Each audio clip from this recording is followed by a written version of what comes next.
Listen, today's voicemail kind of bums me out. It's about Cuba. And we talk sometimes about the revolutionary left. It's a sort of pseudo populism on the left, which sometimes blinds people to authoritarianism and the lack of progressivism in authoritarianism, where they end up supporting these, often military uniform wearing faux populists.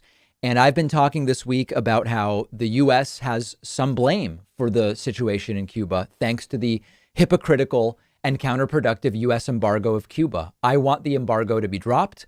I don't want American involvement in Cuban politics. And yet, I cannot, as a progressive, support something as authoritarian as the Castro regime, which came to power in 1959, handed power from brother to brother in 2008. That's not progressive. That's just not progressive. And sadly, I did get a voicemail. It's very long. I'll only play some of it from a revolutionary leftist who doesn't like my perspective. Take a listen.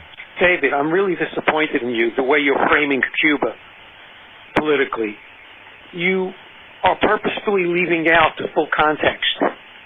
Fidel Castro did not start out as a dictator, nor a dictator wannabe. So first of all, didn't start out as a dictator, conceding that that's eventually what he became. Okay. He was a reaction to the Batista regime, friendly to the United States corporate industrial oligarchy. Sure.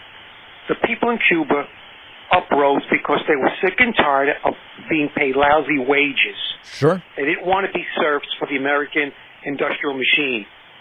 Okay? Fidel Castro, I believe he was educated in the United States. And so he had a little bit one-up on his fellow Cubans. And he made sure that they understood the true nature of what was going on. Listen, this is how faux populist authoritarians work.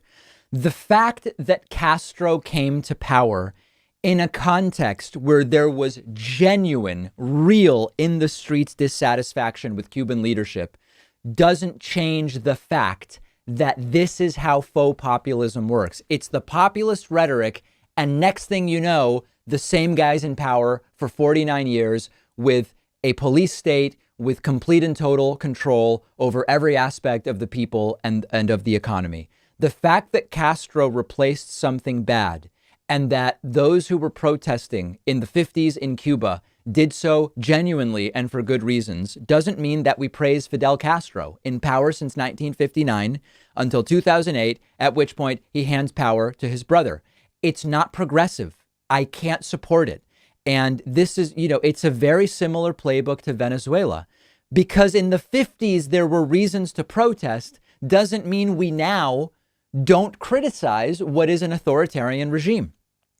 Even the military uniforms, similar between, the Castro green uniform and Hugo Chavez and Nicolas Maduro in Venezuela appearing sometimes in essentially military dress uniforms.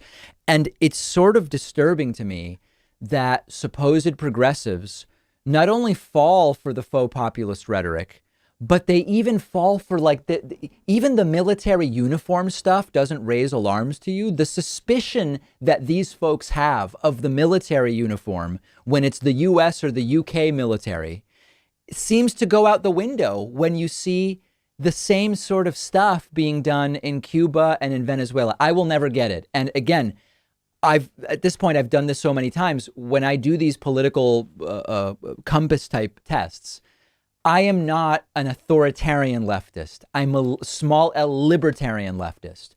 So I can't, as a progressive, support authoritarian regimes. And it makes me sad when people who sometimes think of themselves as progressive support that. It's just disappointing. We have a great bonus show for you today. Sign up at joinpacman.com. We'll see you then.